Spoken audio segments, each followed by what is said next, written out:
आज एक बहुत इम्पोर्टेंट टॉपिक उस टॉपिक पर सब लोग बात नहीं करते कि उस टॉपिक पे बात करने से लोग डॉक्टर को गलत समझने लगते हैं। लेकिन एक सही जो मैसेज है वो देना चाहिए सोसाइटी को। इसलिए कि ओवरऑल तो हम यहाँ पर बैठे हैं किसी इंसान का इलाज करने के लिए, कोई मशीन हम ठीक नहीं कर रहे। तो मशीन तो जैसे मोटरसाइकिल का खराब हो गया, मोटरसाइकिल तो होता है कारीगर के आज चलो कुछ कर दिया, थोड़ा बहुत ठीक हो गया, फिर खराब हो गया, फिर उसको ठीक कर सकते हैं, है ना। तो लेकिन इंसान का जो इलाज होता है वो कोई भी इंसान है, कितना बिलियनियर है या गांव का गरीब आदमी है, किसान है ना, रिक्शा पुलर है, इंसान का इलाज होता है। एक डॉक्टर जो है इंसान का इलाज, अपने रिलेटिव का इलाज नहीं करता और अपने जो गरीब आदमी का इलाज नहीं करता, वो अमीर आदमी का इलाज नहीं करता। जिसका भी इलाज है, अगर उसको कोई बीमारी है, अगर वो अमीर आदमी को बीमारी है, गरीब आदमी को बीमारी है, तो दोनों का सेम इलाज होगा, एक इंसान का इलाज। अक्सर एक चीज होता है जिसको हम लोग बोलते हैं VIP सिंड्रोम बोलते हैं, जो किसी भी डॉक्टर के क्लोज रिलेटिव जो होते हैं, हम आज उनकी बात करेंगे कि उनका एक्चुअल में क्या इलाज होता है, कैसे इलाज होता है और उनका रिजल्ट में क्या प्रॉब्लम होता है। जब हम अपने कॉलेज के टाइम में थे तो वहां पर हम देखते थे कि जो मेरे प्रोफेसर होते थे, उनके अगर कोई रिलेटिव आ गए हैं, तो हम लोग एक सर्जिकल फील्ड से हैं, तो अक्सर एनेस्थेसिया में जो डॉक्टर आते थे तो वो एकदम सीनियर डॉक्टर आते थे उसको एनेस्थेसिया लगाने की। और हम लोग अक्सर देखते थे कि 10 में 10 पेशेंट के साथ सही से एनेस्थेसिया नहीं पड़ता था, उसको मल्टीपल अटेम्प्ट लेना पड़ता था उसको एनेस्थेसिया देने के लिए। उसका रीजन क्या है कि काम था किसी और का। जो एनेस्थेसिया देते हैं जनरली जो जूनियर डॉक्टर हैं वो ज्यादा इसको यूज करते हैं, जो सीनियर डॉक्टर है वो किसी और चीज को ज्यादा देखते हैं, जो एडवांस चीज है उनको वो ज्यादा देखते हैं, जो छोटी सी चीज है उनको वो उतना नहीं देखते हैं। तो जो जूनियर डॉक्टर हैं वो जनरली लगाते हैं और वो एक अटेम्प्ट में लगा देते थे, जैसे हम स्पाइनल एनेस्थेसिया की बात कर। लेकिन कोई VIP पेशेंट आ जाते थे, एक सीनियर डॉक्टर आते थे उसको लगाने, इसलिए कि वो VIP पेशेंट उससे नाराज हो जाएंगे कि नहीं वो सीनियर डॉक्टर हैं, वो नहीं लगाए, जूनियर डॉक्टर से मुझे लगवा दिया, है ना। तो वो अगर आते थे तो मल्टीपल अटेम्प्ट उनको लेना पड़ता था वो स्पाइनल एनेस्थेसिया लगाने की। वही चीज हम यहाँ बात कर रहे हैं। यहाँ पर जितने भी डॉक्टर हैं, कोई भी डॉक्टर है, ये हर डॉक्टर इस चीज को फील करता है कि वो अपने लोगों का सही इलाज नहीं कर पाता है। उसका क्या रीजन? उसका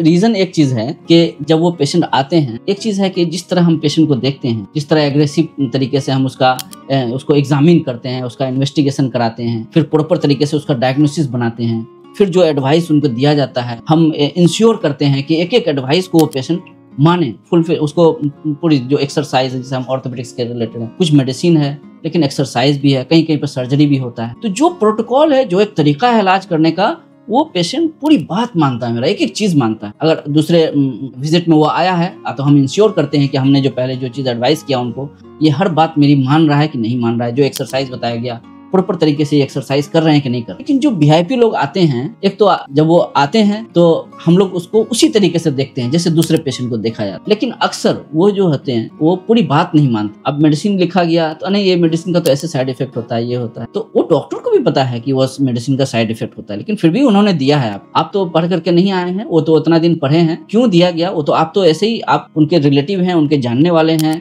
तो यही बहुत बड़ी चीज है उनके लिए। तो उनको सोच समझ करके उनको दवाई देना है। लेकिन अक्सर वो दवाई को जिस तरह बताया जाता नहीं लेते। ये मैं अच्छे से मैं जान रहा हूँ, ये हर एक डॉक्टर को इस चीज का पता है कि वो अपने लोगों का इलाज सही से नहीं, इसलिए हम आगाह कर रहे हैं, आप लोगों को ये चीज बता रहे हैं। तो मेडिसिन नहीं मानते, उसके बाद कुछ एक्सरसाइज होता है वो चीज नहीं मानते, फिर उसके बाद कोई अगर कहीं पर सर्जरी करना है, कुछ करना है, पूरी बात नहीं। एक एग्जांपल हम देते हैं। आप अभी एक मेरे थोड़ा सा क्लोज रिलेटिव थे, तो उनको पैर में चोट लग गई थी, उनकी पैर की हड्डी टूट गई और वो डायबिटिक और उम्र भी थी अराउंड 50 साल की उम्र। तो हम लोग जब यहाँ पर जब ऑपरेट करते हैं, किसी पेशेंट को ऑपरेट करना है, तो उसका अच्छे से इन्वेस्टिगेशन करते हैं कि इनको ऑपरेशन में या एनेस्थेसिया में या पूरे ट्रीटमेंट के दौरान उसको किसी तरह का कोई प्रॉब्लम नहीं हो। तो जब वो डायबिटिक थे ऑलरेडी, तो बहुत दिन से दवा खा रहे थे, लेकिन जब वो आए थे चोट लग करके तो डायबिटीज, उनका शुगर कंट्रोल नहीं था। ऐसी कंडीशन में पहले शुगर को अच्छे से कंट्रोल किया था, जल्दी करना हो, शुगर को कंट्रोल करना होता है, फिर ऑपरेट करना, इसलिए कि ऑपरेट करेंगे तो बहुत ज्यादा चांस है कि उसको इन्फेक्शन हो जाए। तो जब हम लोगों ने उनको अच्छे से एडमिट किया, फिर अपने हिसाब से जो डॉक्टर साहब थे, जो मेडिसिन के डॉक्टर साहब थे, उन्होंने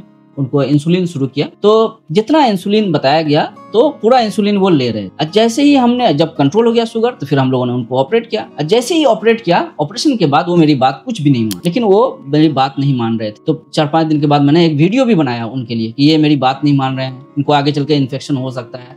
मेरे पास प्रूफ है, वो वीडियो भी मैंने बनाया। और ऐसा हुआ कि 10 दिन के बाद फिर थोड़ा सा पस भी वो उनको वहां पर बना, और फिर हम लोगों ने फिर जाकर के उसको कंट्रोल कर लिया। लास्टली उसको जाकर के फिर से ऑपरेशन किया थोड़ा सा, और वो इन्फेक्शन को कंट्रोल कर लिया गया। लेकिन ऐसा हुआ क्यों? बस इसीलिए कि वो मेरे को लाइटली ले रहे हैं। आप यहाँ हॉस्पिटल में आते हो, आप एज पेशेंट बन करके आया, रिलेटिव बन के नहीं। रिलेटिव घर पे है, आपको अगर मिलने जुलने के लिए आए हैं, आप हमसे मुलाकात करने के लिए आए हैं, आप मेरे घर पे आइए, हम अच्छे से आपको देखेंगे।